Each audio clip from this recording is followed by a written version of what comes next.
Episode 22 audiobook by Google of the President by Kamal. Effina. Give them a name, a badge, a song, a flag, and most importantly, give them permission to hate those who they believe stole their future. Intellectuals, immigrants, the cosmopolitan, the educated. Give them a myth that absolves them of failure and elevates their victimhood into purity. This is not about justice. This is about engineering resentment with a hierarchy. They must believe they were the chosen who were discarded. The half-stable lie is not that they can be great again, but that they were great. And someone else desecrated it. Memory becomes weapon.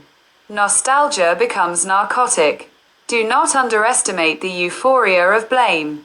A starving soul will devour the ugliest answers, provided they are served with righteousness. And in you, they must see the embodiment of their revenge fantasy. Let the desperation deepen. Let it spread. And then offer selective rescue, not to all, but to the most loyal. Create a system where obedience is the only path to stability. Breadlines are not failure, they are loyalty rituals. Food stamps become symbols of allegiance. Access to care becomes conditional. Control distribution. Reward the faithful. Let every resource become politicized. Water, jobs, electricity, all must be perceived as flowing through your generosity. Let them pray to you, not for miracles, but for rations. That is where absolute control begins, not with tyranny, but with the addiction to protection. When people are desperate, they do not desire liberty, they desire certainty. And certainty is the cheapest drug you can manufacture. Your slogans must become lullabies. Your image, an icon. Your lies, doctrine. The poor will worship you. The broken will guard you. The hungry will kill for you. You need not crush them. You need only feed them in pieces. You will need martyrs, sacrifices, spectacles. Manufacture events that reaffirm the narrative that you are the last shield against annihilation. Let a loyalist fall. Let a city riot. Let a betrayal bloom, and then respond with righteous wrath. Broadcast it. Amplify it. Turn every death into a parable. Every enemy action into proof. The pain of the masses is not your liability. It is your fuel. Never waste a tragedy. In every scream, there is a slogan. In every corpse, a campaign. But beware. Never allow the people to truly understand the machine. They must always see the puppet, not the hand. The blood must stain the altar, never your robes. Rule through symbolism, through theater, through carefully staged collapse. Let them starve in darkness, but give them a torch with your name on it. Then tell them the fire was their idea. To rule in an age of despair is not a matter of vision, but of choreography. Desperation is your instrument. Conduct it like an orchestra. Feed them fear.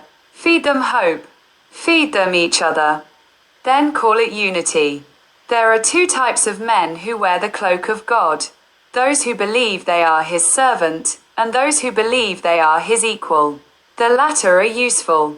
They are easy to lead, even easier to break, and perfect vessels for power disguised as holiness. The seduction of divine wrath is not about religion. It is about sanctioning vengeance with sacred approval. Once a man believes his fury is divine, he will burn the innocent with a clear conscience and call it mercy. This is the page in the playbook of emperors, of inquisitors, of presidents draped in flags and crucifixes.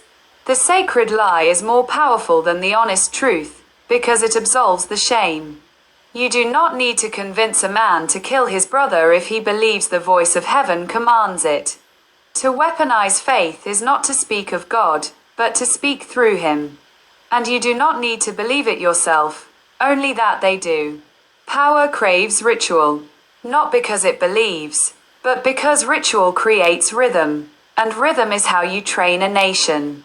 A candle lit in fear becomes a torch of fury.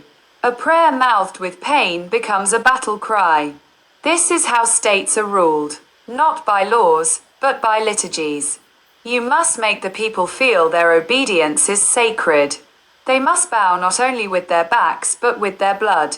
You begin with language. Words like sacrifice, martyr, salvation. You pair them with enemies. You tie a rope between purity and punishment. Then you add time. You make it last. Each generation that kneels becomes a soldier in spirit. Even when unarmed, they are ready to serve. A state ruled by divine wrath does not need many soldiers, it needs many believers. The rest takes care of itself.